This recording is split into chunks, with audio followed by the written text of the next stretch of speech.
Donc c'est pas confortable, mais je crois que ça reste un ancrage nécessaire, même si c'est inconfortable. En 2015, nous célébrons la 50e anniversaire de la mort de Janslev. À part la référence directe au plan du langage comme proposé par Janslev, quels sont les rapports de votre proposition du parcours génératif du plan de l'expression au concept avancé par Janslev? Écoutez, Janslev comme Grammas prévoyait une analyse possible et nécessaire, séparée des deux plans du langage. Donc ce que Janslev appelle le système, et si on va jusqu'au bout, c'est un système double. Il y a un système qui articule le contenu et un système qui articule l'expression. Il faut ajouter quand même que Janslev est même un peu méfiant à l'égard de la distinction entre expression et contenu.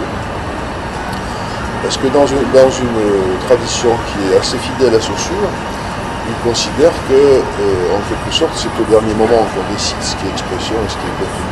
C'est-à-dire au moment où se fait la réunion des deux. Que c'est par une sorte de prise de position dans le système et dans les catégories du système que l'on établit ce qui est du contenu d'expression et ce qui est du contenu pour faire la série.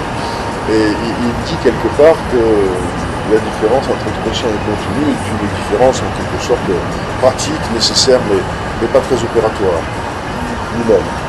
Donc, voilà. Alors, il n'est pas question, évidemment, de revenir à la très grande diversité des langages de manifestation, le pictural, le cinématographique, le gestuel, l'architectural, etc. C'est pas ça du tout. Il s'agit de trouver un principe qui expliquerait la complexification progressive des niveaux de l'expression. Donc en commençant par un niveau élémentaire pour arriver à un niveau d'élaboration et d'organisation de l'expression qui serait le plus complexe, c'est celui que j'attribue aux formes de vie. Voilà. Donc quand Janslev parle de la manifestation, par exemple, il en parle comme le dernier stade de la génération à partir du système. Il ne dit jamais si c'est du contenu ou si c'est de l'expression. Pour lui, c'est neutre. C'est neutre. Et je pense que s'appuyer sur Janslev pour formaliser la différence entre un parcours génératif du contenu et un parcours génératif de l'expression, c'est peut-être pas très solide. C'est peut-être pas très solide parce que Janslev ne croit pas trop. N'a pas beaucoup insisté sur la différence. Alors il a fait des études, notamment à la suite de, je sais plus dans quel, mais c'est à la suite des prolégomènes, il y a des études concrètes où on voit bien qu'il manipule le plan d'expression et le plan du contenu, mais d'une manière empirique, en quelque sorte. En fait, moi, la proposition du parcours génératif de l'expression, elle est plutôt ancrée sur la conception de Grammas que sur celle de Janslev. Parce que Grammas, il a développé un parcours du contenu. Qu'est-ce que vous considérez ou suggérez comme les directions possibles d'évolution de la sémiotique rimésienne à partir du point où elle se trouve aujourd'hui? À quelle demande de la société la sémiotique est-elle en mesure de répondre?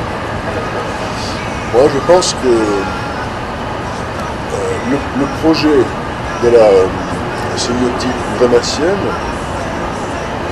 s'est formé dans une période où il y avait une demande sociale générale qui était de la reconfiguration de l'humanisme après une période où cet humanisme sous toutes ses formes s'était complètement rigidifié dans une tradition extrêmement difficile à faire bouger et dans un académisme qui était devenu insupportable. Vous savez, le structuralisme s'est développé avant mai 68, mais mai 68 est une autre réponse de la rue et de la manifestation politique contre cette fermeture sociale, cette rigidification sociale. Ça, c'était un problème français, c'était pas un problème mondial.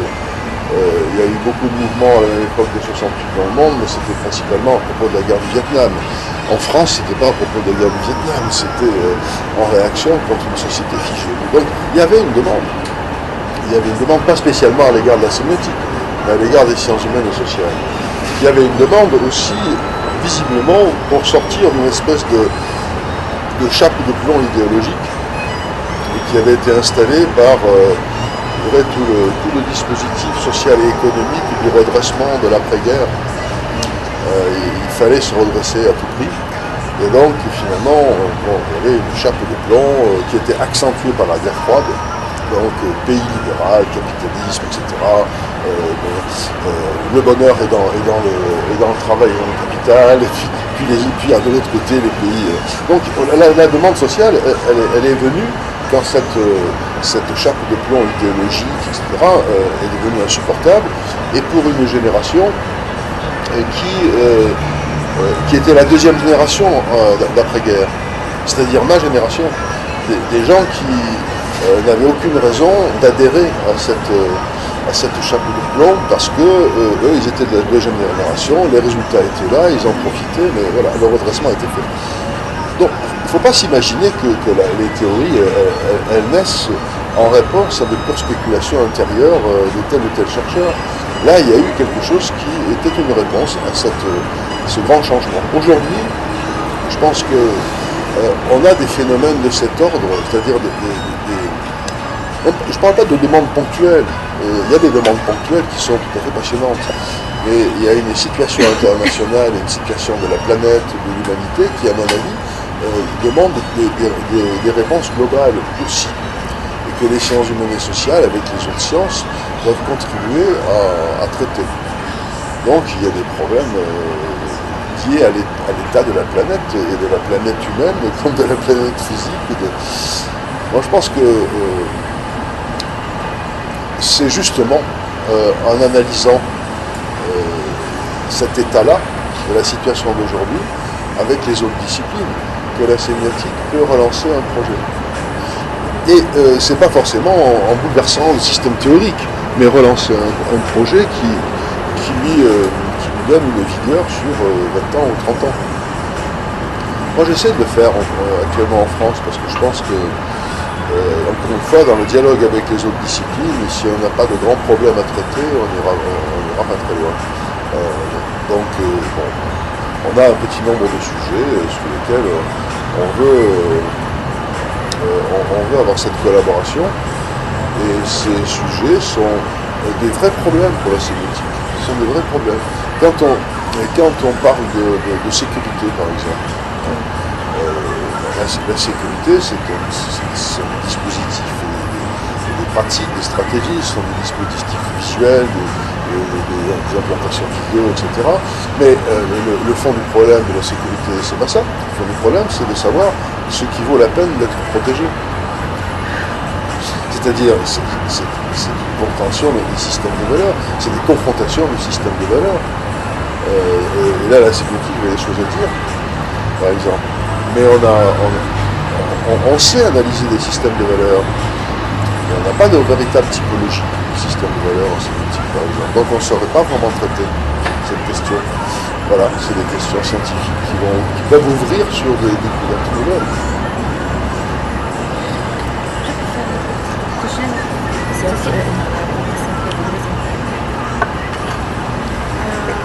Je voudrais maintenant déplacer le débat vers notre contexte. Comment ont été vos premiers rapports avec comment ont été vos premiers rapports avec les chercheurs brésiliens? Avec Les chercheurs. Oh, bah écoutez, il y avait un accord de coopération entre mon université et l'Université fédérale de Rio Grande do Sul à Porto Alegre. C'est la première fois que je suis venu au Brésil. À quelle année, pardon? Quelle année? En quelle année? Je ne sais plus, je crois que c'est 88, 89. Et c'était enfin, en tout cas un peu plus tard, mais c'était autour de 90. Et c'était pas des sémioticiens, mais les sémioticiens brésiliens ayant su que je venais, je les ai rencontrés à São Paulo. Voilà. Là, c'était mon premier contact. Mais en fait, le contact, il était déjà antérieur parce que il y a toujours eu des sémioticiens brésiliens qui sont venus en France passer 6 mois, 1 an avec les sémioticiens français, avant que les sémioticiens français viennent au Brésil. Donc Diana, par exemple, moi j'ai fait sa connaissance, je crois, autour des années 77, 78. Ouais, ça remonte assez loin. Et c'était à l'époque où nous faisions l'un et l'autre notre thèse. On a travaillé ensemble dans un atelier du séminaire de Gramas. Donc voilà, c'est comme ça que j'ai fait connaissance. Mais j'ai fait connaissance avec eux comme avec des collègues jeunes qui étaient en train, comme moi, de faire la première recherche.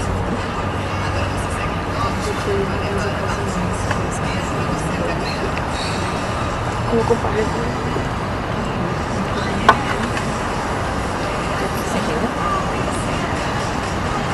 Donc, comment comparez-vous ce que vous pouvez de la présence, Ce que vous pouvez voir. voir de la présence de la sémiotique au Brésil avec ce qui se passe en France? Je crois que j'en ai un peu déjà parlé. Enfin, je crois que le Brésil est une sorte d'amplificateur et de démultiplicateur des choses qui se passent, par exemple, en France ou en Europe. On attend d'ailleurs qu'il y ait un effet en retour massif, il ne vient pas encore, mais ça viendra. C'est-à-dire un effet en retour où ce sera nous qui aurons à exploiter les propositions des chercheurs brésiliens et à les démultiplier, à les amplifier. Cet effet en retour, je pense que c'est aussi notre responsabilité, parce que si on se met à traduire sérieusement les livres, les ouvrages qui sont publiés par les chercheurs brésiliens, on va l'avoir, l'effet en retour. Alors qu'en France, il n'y a pas de tradition, ni de tradition, ni de financement suffisant pour faire des traductions massives, pour avoir des politiques de traduction. Alors que les Italiens, les Brésiliens ont ce type surtout les Italiens, ont ce type de politique depuis longtemps. Donc voilà, moi je considère que si le Brésil, je dis toujours Brésil et Italie, si le Brésil et l'Italie n'existaient pas, en tant que pays sémiotique, il n'y aurait pas beaucoup de développement de la sémiotique grammatienne. Donc moi je pense que il y a amplification en termes d'intensité, en termes d'extension, il y a amplification aussi des clivages. Et cette amplification est tout à fait nécessaire, très bénéfique.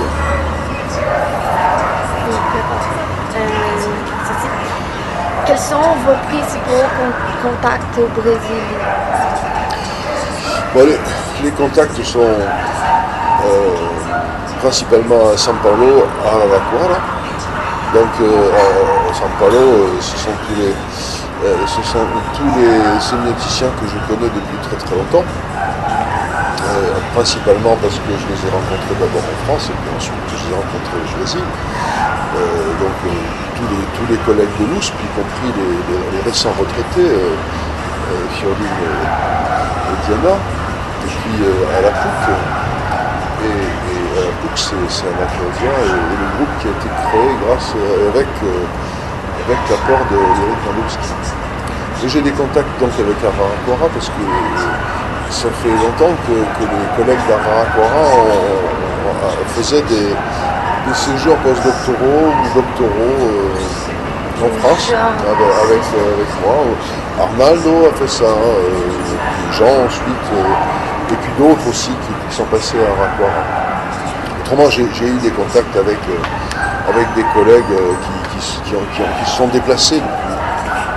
Par exemple, Lucia Teixeira, moi je l'ai rencontrée quand elle était à Inos à Porto Alegre, maintenant elle est à Niterói.